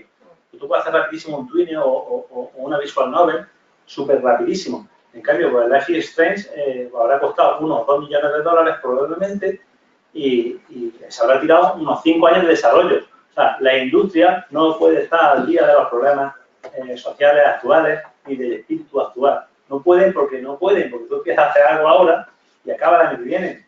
Con mucho eso puede hacer unas máquinas como los Simpsons que cojan y tengan en producción 12 capítulos para esa temporada, un capítulo y lo van haciendo en paralelo, ¿vale? Pero cuando tú hagas una serie, una película, cuando la sacas ya te has quedado anticuado. Entonces, esto es algo que se repite en la ficción interactiva, que es muy actual. Hay una visual novel hecha en Twine, o sea, que es un Twine, o sea, sobre todo texto, no tiene gráficos muy potentes como en la visual novel. Se llama Birdland, y Birdland también lo petó en Tumblr, en las redes de adolescentes LGTBI, porque iba de eso, de una chavala una chavala confusa, que va al campamento y no sabe qué hacer con sus sentimientos, ¿no? Aparte de esta sinopsis horrible que acabo de hacer, es un juego chulísimo, muy divertido, Birdland. Os lo recomiendo mucho. Y este juego lo petó. Está tan on topic del momento de estos jóvenes actuales que el juego lo petó en Tumblr y tiene, cuando leí la última crítica tenía 50.000, o sea, gratuito, pero tenía 50.000 lecturas. O sea, ¿cuándo cualquiera de nosotros va a conseguir 50.000 lectores o usuarios? O sea, es que es una locura. Y ahora probablemente irá por los 5.000 o por ahí. O sea, que es muy potente. Claro, es que además justo la ficción interactiva, cuando la haces en plan tú solo, tienes toda esa libertad que no te da la edición, porque nunca, no vamos a tener historias como Battlefield Sub, nunca en una producción grande, nunca, esto no lo vamos a tener. Ya ves a Life is Strange que le cuesta hacer ciertas cosas, es como, ¿sabes? Siempre está es muy conservador, súper conservador, y con estas cosas que hace la gente, en plan, pues lo hago y punto, y lo subo. Siempre se puede mojar más, siempre tiene mucha más libertad. La otra vez que siempre va a haber un señor por encima que te va a decir, se ve siempre, pues se ve siempre. No hagas ese chiste, no digas, que hay una escena, en el juego hay una escena donde una niña dice, es que el Martin Luther King hizo una mierda, no sirvió para nada, y como nunca vas a ver en ningún juego hacer eso, así que sea un poco más comercial. No, es que no. Y yo creo que eso justo es la magia, igual que la magia de los fanzines, pues la magia, pues los juegos estos de Ichigo son los fanzines de los videojuegos. Bueno. Pues sigo con Megacine porque viene perfecto para hablar de... Pues sí, hablamos de sus personajes y por qué funciona, por qué es tan potente. A ver, desde un punto de vista de diseño narrativo, si estás dentro de una producción y tienes que hacer personajes de videojuego, yo creo que lo más importante es saber que el personaje lo tiene que construir el jugador. Y me voy a explicar con esto. Incluso cuando tienes todos los recursos, como Red Dead Redemption 2, el videojuego todavía está muy limitado en ciertos aspectos. La empatía que puede tener un rostro humano cuando fotografías en una película va a ser infinitamente mayor a la mejor captura facial que puedas poner. Llegará un punto en el que no, llegará un punto en el que podamos hacer, pero Dios sabe cuándo, empatía total a través de gráficos digitales. Pero eso ya es una barrera muy grande. Otra barrera muy grande es que, claro, todo lo que transmite un personaje, todo lo que no es verbal, es decir, toda la comunicación no verbal, se pone en producción siempre. Son animaciones, estas animaciones además tienen que ir consecuentes y todo esto te va encajonando las posibilidades de transmitir a un personaje de una manera convencional que sería, bueno, pues estás en una película, le pones una cámara delante de una persona y esa persona ya transmite todo lo que es por sí mismo. Entonces, ¿dónde hay que trabajar y cómo creo que lo hace maravillosamente bien From Software? Pues hay que trabajar con los elementos mínimos para que todas esas cosas se olviden en la cabeza del jugador y él construya al personaje. ¿Y eso cómo se consigue? Pues todo lo que pones, lo pones cuando es totalmente pertinente. Es una diferencia muy grande entre el enfoque de producción que tiene un AAA como Red Dead Redemption 2, Spider-Man, incluso God of War, Naughty Dog, y el que tiene From Software. From Software quita animaciones, no las pone. From Software te pone lo justo para transmitir las emociones que quiere transmitir. Muchas veces, muchos de los mejores momentos de Dark Souls suceden con un personaje completamente quieto, que a lo mejor tiene una pequeña animación para la boca, pero que te ha sumergido en una historia de tal manera que solo el voice acting es capaz de transmitir. Pues esto en Megacine está elevado a la enésima potencia, porque el hecho de estar dentro y de tener a los personajes a veces a esta distancia de la cara, que estás viendo a dos niñas que hay un monstruo fuera de la casa y lo están mirando en un instante a través de la ventana, y tú estás allí y te puedes mover, y además como el tiempo está congelado, porque tú eres, voy a hacer un pequeño spoiler, Perdonadme. Me están llamando bien. Yo puedo decir en silencio, pero es que las alarmas son más importantes, claro. Pues digamos que tu personaje está parado del tiempo. Es un recurso tremendamente inteligente de Miyazaki, porque no sé si habéis jugado a realidad virtual, pero hay una cosa que pasa en realidad virtual, que es el teleporte, por ejemplo. Tú no te mueves en muchos juegos de manera, digamos, convencional, sino que eliges un sitio y haces teleporte. Eso significa que la percepción audiovisual de ese mundo es a saltos. ¿Por qué? Porque te mareas. O sea, si tú te mueves en realidad virtual... Te mareas dependiendo de cuánto hayas jugado a realidad virtual. En mi caso ya no me mareo nunca, pero mucha gente se marea. Entonces, Miyazaki es un obseso de la coherencia y dice, ¿cómo puedo contar un juego en el que esto forma parte y rompe completamente la inmersión de la experiencia y transformarlo en algo que forma parte del propio personaje? Dice, lo hago ajeno al tiempo, todo el mundo está congelado y solo en momentos muy específicos en los que el jugador va a estar quieto, el tiempo avanza. Y va a ser durante 7-8 segundos los que vas a escuchar un diálogo y tal, pero luego el tiempo vuelve a quedarse congelado. Claro, eso a la hora de construir personajes es tremendo, porque tú los tienes delante de ti y cada vez se va desapareciendo más el modelado y todo y se convierten en personas. A medida que va transcurriendo el tiempo de juego y que tú has generado en tu cabeza quién es esa persona, qué le ha pasado y la has escuchado hablar en innumerables ocasiones, todo eso desaparece, el artificio desaparece y además estás al lado de ellos. Entonces, cuando pasan cosas potentes, como el personaje que se suicida delante de ti, te sonríe, justo cuando se está muriendo, ves una pequeña sonrisa, ahí es donde dices, ostras, ahí estoy construyendo personajes y estoy construyendo emociones. Y son decisiones de producción. Eliges modelar esa sonrisa porque sabes que el jugador lo tiene a 6 centímetros de la cara y porque sabes que ese momento es el crucial de tu videojuego. Entonces ahí, ¡pam!, metes producción. En otros momentos eliges otra manera de narrarlo que te permite construir al personaje igual y ahorrar para los momentos que necesitas. Entonces, de verdad, cómo hace las cosas en general From Software y cómo las hace el Megacine es para hacer un estudio profundo y para replantearnos muchas cosas que a mí me parecen muy absurdas de cómo se hacen los AAA y todo esto que hace Rockstar de contrato a 2 millones de guionistas, a 4 millones de actores, me parece pues un poco pues, sacar el Ferrari, ¿no? Mira todo lo que puedo pagar. Ya, pero es que no necesitas pagar eso y puedes llegar 300 veces más arriba pues siendo inteligente y teniendo talento y empatía, ¿no? Entonces yo creo que a la mayoría de AAA le falta eso y creo que curiosamente los japoneses, Miyazaki, Mizoguchi, Suzuki, Hidetaka, Hideo Kojima, pues esta gente es la que sabe cómo transmitirnos esto en narrativa y que tenemos que aprender mucho de ellos. Yoko Taro también, y el autor. Y ellos son mucho más inteligentes en elegir qué va a producción, qué no va a producción, y los resultados que consiguen, ¡pum!, se disparan al infinito y no necesitan gastar ni la mitad de dinero que nos gastan. Bueno, son dos formas de hacer las cosas. En uno modela el caballo para que sus partes cambien con el tiempo meteorológico y en otro afina, ¿vale? Kojima gastando gasta poco, precisamente. No se gasta mucho, pero su enfoque de producción, tú te vas a Metal Gear 5 y la parte de la narrativa la escuchas. Ya, no, pero una parte bueno, estamos hablando de juegos que cuestan millones y millones, pero se entiende lo que ha comentado. Sí, no, pero yo creo que justamente Death Stranding sí que es un... Sí que no lo hemos saca... jugado ninguno. Ya, pero ya por lo que tú ves es como... Porque tú, por ejemplo, cuando ves Nier Automata es un trillo.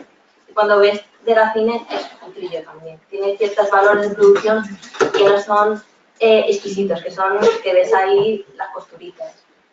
Pero tú ves Death Stranding y tú ahí hay dinero metido en las texturas, ahí ves los billetes de 500 euros. Pero una cosa es una cosa muy distinta, que tú tengas dinero para que tus valores de producción sean fotorrealistas, esto es una cosa. Y otra cosa muy distinta es cómo tú orientas la producción en pos de unos objetivos concretos. Y tú en Metal Gear 5 lo ves. Metal Gear 5 utiliza muchísimas veces la elipsis y los audios para hacer que la historia se expanda a toda la Guerra Fría. Y que si tú te paras a escuchar todo lo que hay ahí, Dios mío, el mundo que te montas en la cabeza es inmenso. Sí. Eso no lo puedes hacer por producción. Sin embargo, en Red Dead Redemption 2 y muchos AAA lo quieren hacer por producción. Entonces meten recursos, a mi entender, innecesarios para transmitir lo que quieren transmitir. Y creo que la filosofía japonesa, incluso cuando tú quieres tener un acabado como el que tiene Kojima, es mucho más inteligente en los elementos que eligen meter a producción. O sea, independientemente del aspecto y de la estrategia que tú elijas, son más austeros en eso y los resultados que consiguen normalmente, narrativamente, creo que la historia demuestra que son más poderosos. Vale. De acuerdo, de todas formas, un poquito tangencial, o sea, vamos a dejar la discusión de producción, porque se sale un poquito del tema. Vale, pero bueno, sí. Bueno, se sale, pero entre comillas. Sí, sí. No, pero me refiero que hace poco los estudios no querían gastar la producción que supone un guión, que supone tener a una mesa de guionistas trabajando. Es que algo como God of War, que tienen créditos, un apartado de créditos narrativos, y tienen a una veintena de personas dedicadas a la narrativa, no de guionistas, tienen un cámara narrativo, un productor narrativo, tienen 5 guionistas, diseñador narrativo, diseñador creativo con códigos referentes, investigadores. Hemos pasado casi 10 años, Naughty Dog coja Uncharted, lo hace, y luego llama a Inigenic y dice, oye, me escribes esto, pero tienes que tener una escena en la jungla, tal y cual, si este personaje muere aquí, y no donde tú has puesto el guión, porque ya lo hemos matado y ya no podemos rodar más. Aquí a la propia Inigenic le dejan hacer lo que llega a hacer en Uncharted 2, 3, o a que a Neil Druckmann le dejan hacer lo que hacen de la Us, que es tener a 3 personas escribiendo durante 5 años un guión, o qué pasa con The Witcher. O sea, CD Projekt decide, como tenemos este cacao con el motor gráfico, el juego no funciona, no podemos, The Witcher 3 no funcionaba, no podían probar las cinemáticas ni los diálogos en producción porque las piezas no encajaban. Pues en lugar de hacer como hacen muchos estudios, ya volvéis los guionistas dentro de 2 años cuando empecemos a trabajar de verdad, que no podemos probar el guión en escena. Bueno, pues reescribir. Y el diseñador narrativo de Witcher 3 que dice, prácticamente todos los diálogos del juego se han reescrito 6, 7, 8 veces. Se han ido depurando una mesa de 6, 7 guionistas durante 4 años trabajando. Muchas veces los estudios te contratan 2 meses, hazme esto y dentro de 1 año te llamamos otra vez y nos lo cierras todo. Claro, y a Ana Pratchett le daban las cinemáticas. Y a Ana Pratchett le daban las cinemáticas hechas para Tomb Raider. En plan, no, es que este personaje no puede morir aquí porque por producción no puede morir. Y dice, bueno, y el drama, ¿qué pasa? Porque es que todos los personajes no pueden morir a la vez. No tiene sentido. El desastre que sucede en Uncharted 1, que hay una conversación totalmente inconexa porque acaba de haber un tiroteo antes, y mi ingeniero está cansada de decirlo y que me obligaron. O sea, los productores decidieron que como había media hora sin disparos era aburrida y habían metido un tiroteo antes. Y me rompen la escena más dramática y romántica del primer juego y no tiene sentido. Y entonces ahí surge también eso de la disonancia ludonarrativa de Uncharted. Pues no, es un productor que decidió que era aburrido estar 20 minutos sin pegar un tiro. Pues eso se ha acabado convirtiendo en Uncharted 4 que te mete 3 horas de juego sin un solo tiro y ojalá no hubiese habido un solo arma en Uncharted 4. ¿A través de qué? De construir personajes con unos diálogos, bueno, diálogos increíbles porque en Naughty Dog son 10 años ha pasado de hacer un churro como Uncharted 1, comillas, a hacer cosas como Uncharted 4, que es el nivel de diálogo, incluso de escritura de eso, lo mismo que decíamos antes, de mesa de escritura, de no, nadie habla así, nadie dice esto así, o esta expresión no es así, vamos a curar, vamos a conectar relaciones. Los de las hojas, o sea, los diálogos de las hojas es, para mi gusto, hay pocos juegos que alcanzan ese nivel de diálogo casi eso a nivel, casi a nivel de teatro y de referencias, es decir, se nota que es una narrativa pensada para hacer, en este caso, cada jugada con facilidad. Pero eso también es producción, o sea, tener a 6 tíos, entre comillas, cobrando un sueldo porque solo escriben. O sea, yo hoy en día me encuentro muchos desarrolladores que te dicen que bueno, que hay que escribir, que ellos saben escribir, que la historia la escriben ellos, no pongo un guionista para qué, porque a ellos les gusta contar historias y saben escribir. Es una cosa no sé cómo. Yo sé entender el ordenador, pero no sé programar, tío. Yo qué sé, pues, que poner acentos y comas no es escribir, igual que todo demás, pero que eso es producción también. No, sí, algunas diseñadores narrativos son fundamentales. Eso es está clarísimo. Bueno, de todas formas, Carlos, hay un género que siempre ha contado con escritores, que son los juegos de rol. O sea, que en ese aspecto la industria ha llegado un poquito tarde. O sea, juegos como Baldur's Gate o no sé de cuál, el Morrowind, hemos leído la película hace poco, tenía escritores desde el día 1. Pero es una escritura muy diferente, no es lo mismo un lore dumping, un reading. No, te hablas de gente que escribe. Sí, pero no es lo mismo como escribe Abellones, aunque a mí me encanta, que está haciendo un manual de rol, a los diálogos que escribe Abellones. No, o sea, Abellones escribiendo diálogos o escribiendo narrativa per se no está al nivel que diseñando o creando mundo.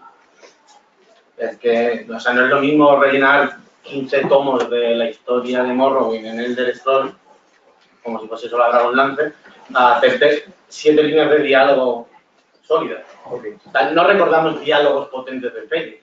Un meme de una flecha en la rodilla.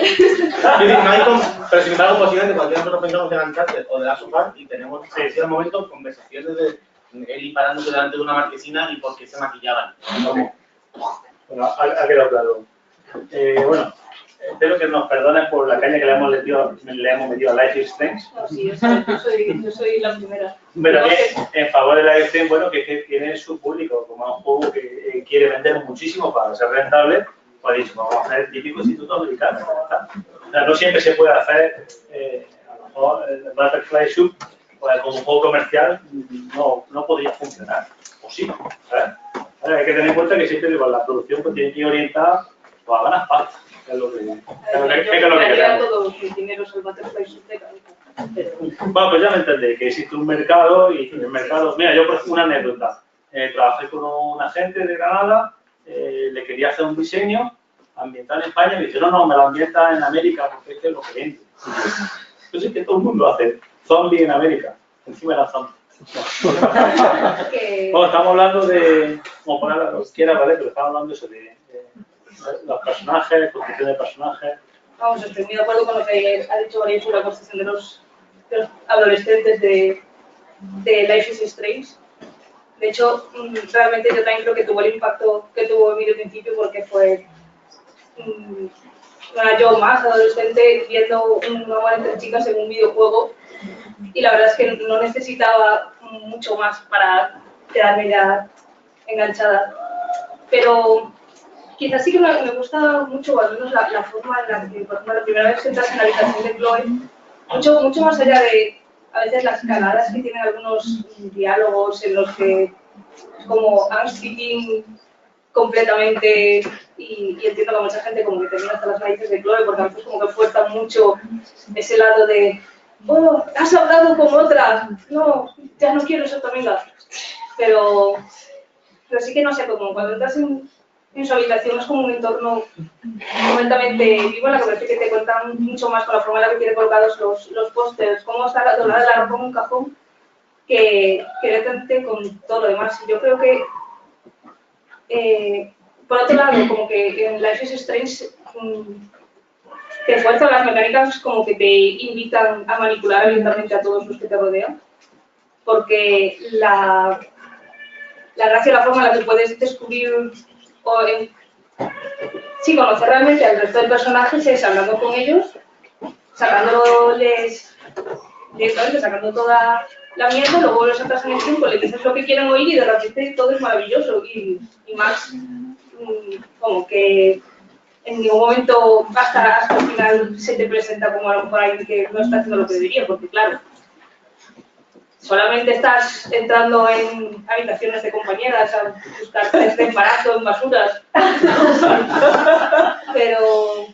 No, es verdad lo que comenta, que Life is Strange básicamente es un abuso de poder. La tía coge su poder de rebobinar el tiempo, coge a un individuo, le preguntas, vuelve a traer el tiempo y aprovecha esa información privilegiada para llevarlo donde tú quieres. Es manipulativo, sí, manipulador a tope. Y luego como que también la perspectiva que te vendes, que aunque Chloe también lo sea, porque es un personaje que vaya evolucionando, es muy egoísta al principio, realmente es como, a ver, Max, no estamos para hablar tampoco precisamente. Y no sé, creo que me gustaría, o al menos, bueno, hablar un poco de cómo crean emociones los juegos, y que os recomendaría que a cualquiera que os interese el tema. Hay un libro de Catherine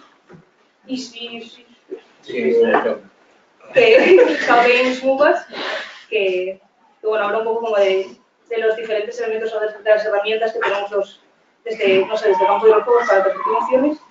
Y creo que a veces... Perdona, ¿cómo se llama el libro? How Games Move Us. Vale. Y de hecho la portada es muy bonita, está ahí el personaje de YouTube. Y no sé, me parece que a veces como que no todos los juegos, y cuando un diálogo está hecho bien es brillante, pero que hay veces como que hay una tendencia a buscar, no es ser perezosa, ¿no? Pero hay un montón de veces que a lo mejor un diálogo no es la herramienta que necesitas para contar algo, y hay veces que, por ejemplo, en el Shadow de Colossus me parece brillante una forma de hacerte que empatices con tu personaje, y es que para hablar del Colossus tienes que mantener pulsar el botón, no es una forma de entonces directamente de cómo te mueves, de cómo tú te manejas en el universo, que vale, ya te estás aferrando al viejo Colossus. Y luego, después de derrotarlo, te dejan el control del mando durante unos segundos en una escena que nunca sirve de nada, porque al final las sombras te terminan atrapando, simplemente te da el control para que tú puedas sentir la desesperación de no poder moverte. Y me parece como una forma brillante de utilizar herramientas que siempre deberían ser utilizadas para transmitir una rapidez, que parece que a veces como que se desconectan. Sí, es una tendencia en algunos diseñadores que hablan de la mecánica es el mensaje. O sea, a través de la mecánica tú estás transmitiendo, ¿no? Como ha dicho ya, en el Shadow de Colossus tienes que dejar el pulgar para agarrarte a los pelos de los colosos, o tienes que machacar repetidamente el botón para matar a los colosos. Ok. Pues nadie. Háblanos de lo que quieras. Primero voy a seguir por lo último que ha dicho. Oh, sí, espera un momento. Y luego también, otra cosa interesante que comentaba yo es lo que no hablo mucho, es la narrativa con el ambiental, con el contexto, como he dicho, la habitación de Chloe, o por también en Night in the Wood, también lo usan mucho. Vale, lo que me hizo. Bueno, efectivamente. En cuanto me transmite rápidamente las mecánicas, es un juego muy chulo, gratuito en inicio, que se llama Press X to be OK, que es pulsar X para estar bien. Y lo único que tienes que hacer en el juego es pulsar la X. Y vas viendo la vida de una muchacha, se despierta, va al trabajo, no tengo nada contra las manos, solo das la X. Hasta que vuelve a su casa y como que recupera la energía al día siguiente.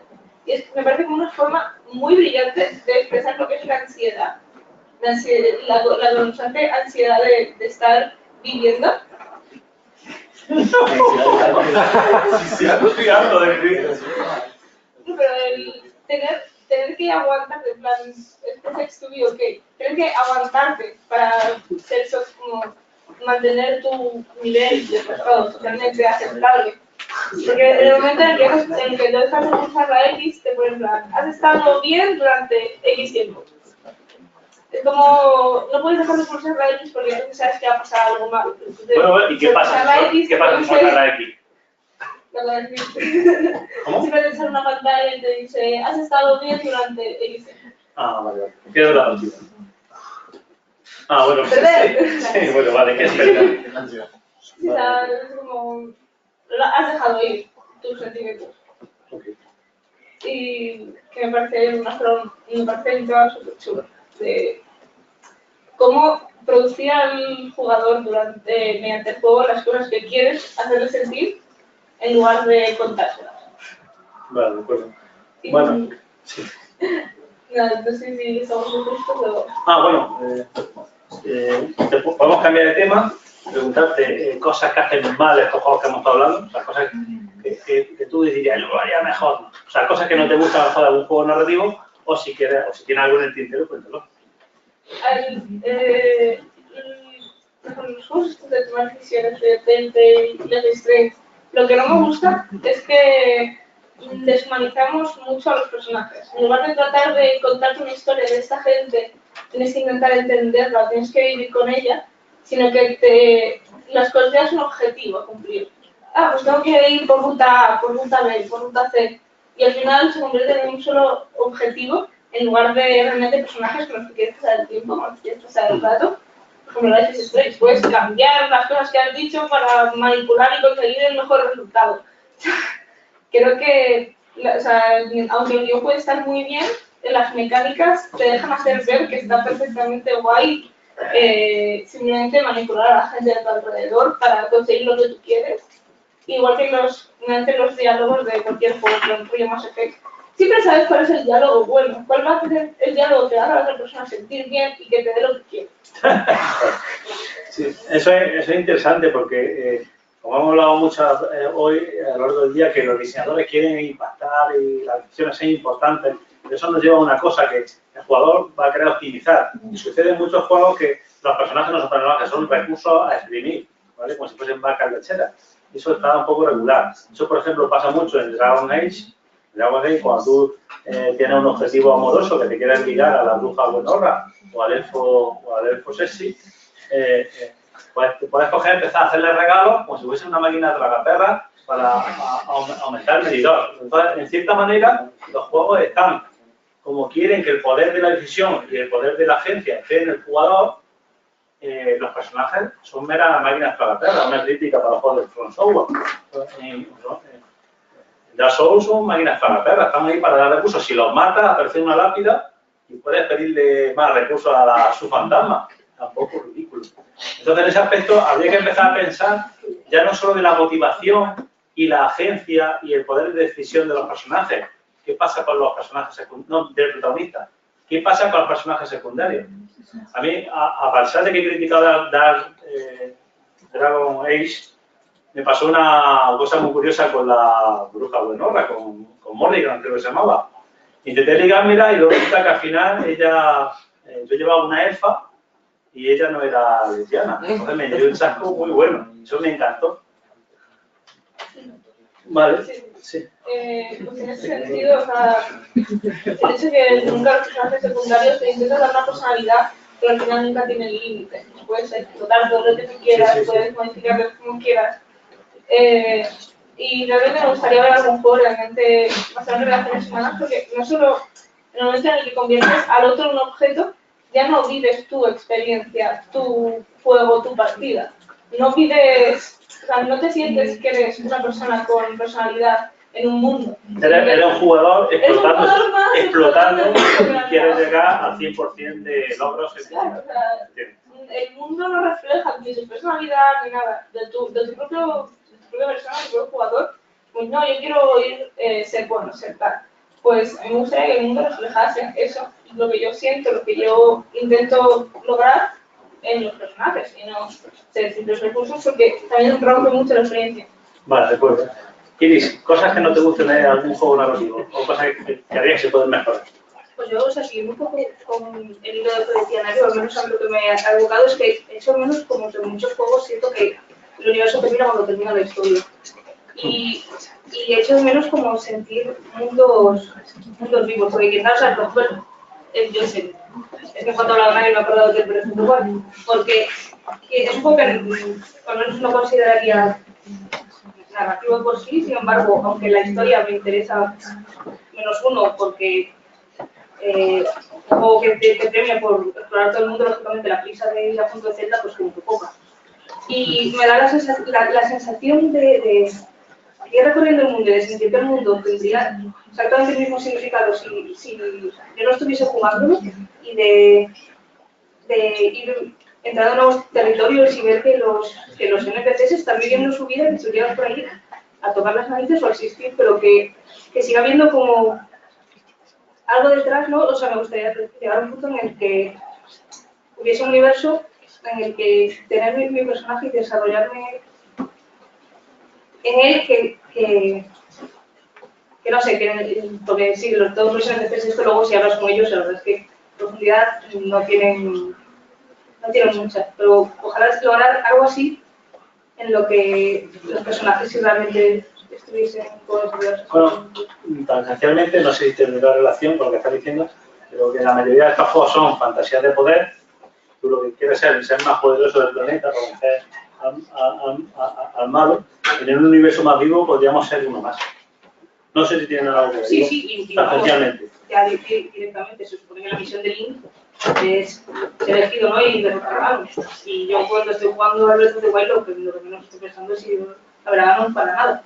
O sea, quiero ayudar a reconstruir la ciudad y recoger mis setas por el monte para cocinar y encontrar las estatuas que hay perdidas en el desierto. Y de vez en cuando está ahí la vocecita recordándome que tengo que hacer cosas, pero eso es procrastinación pura y dura, ¿verdad? En otro momento, Vale. Oye, nos estamos quedando sin tiempo. Así que quería hacerte una pregunta. ¿Tenía alguna pregunta a alguien en concreto? No, pues entonces escribimos hasta las 6. Hombre, yo haría un descansito y 10 minutos. No, ya no, con el descanso. Ya lo sé, me doy cuenta. Pero yo que sé, que sea 10 minutos. Si queréis 10 minutos de descanso y luego volvemos con la señora Redonda. ¿Vale? ¿Vale? Así puedes echar un piquillo. No, pues así termina, está muy frío. Sí, terminado.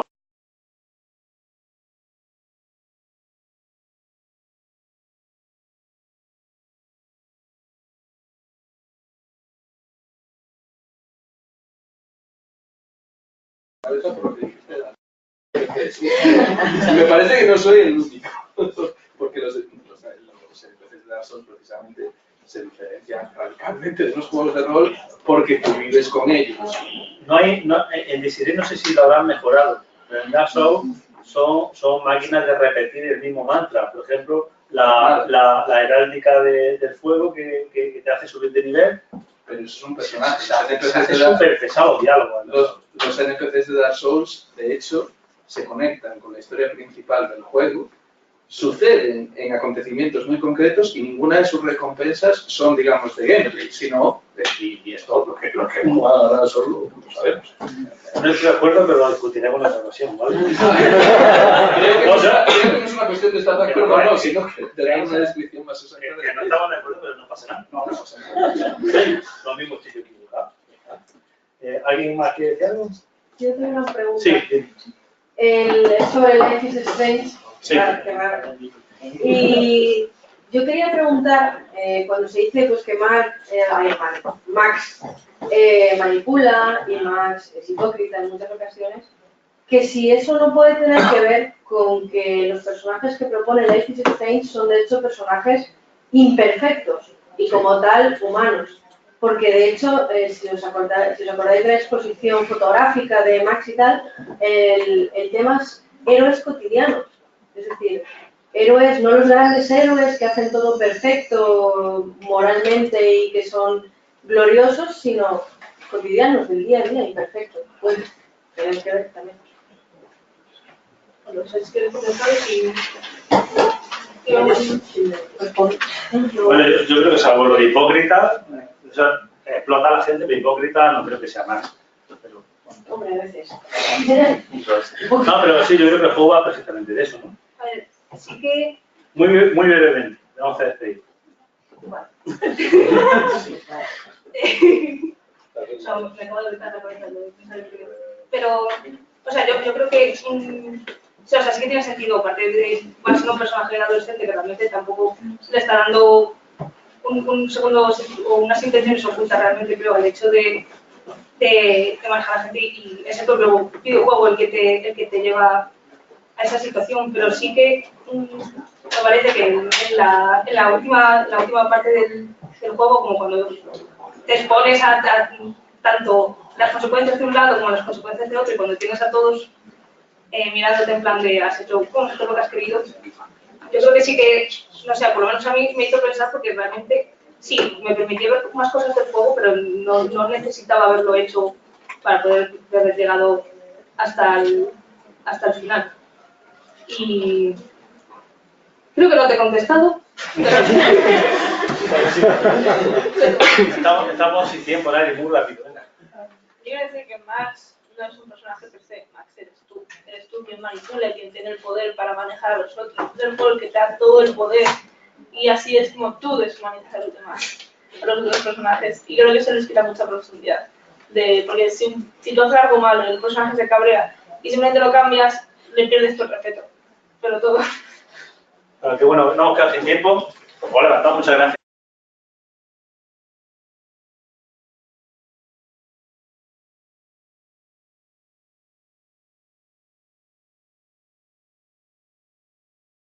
Sí,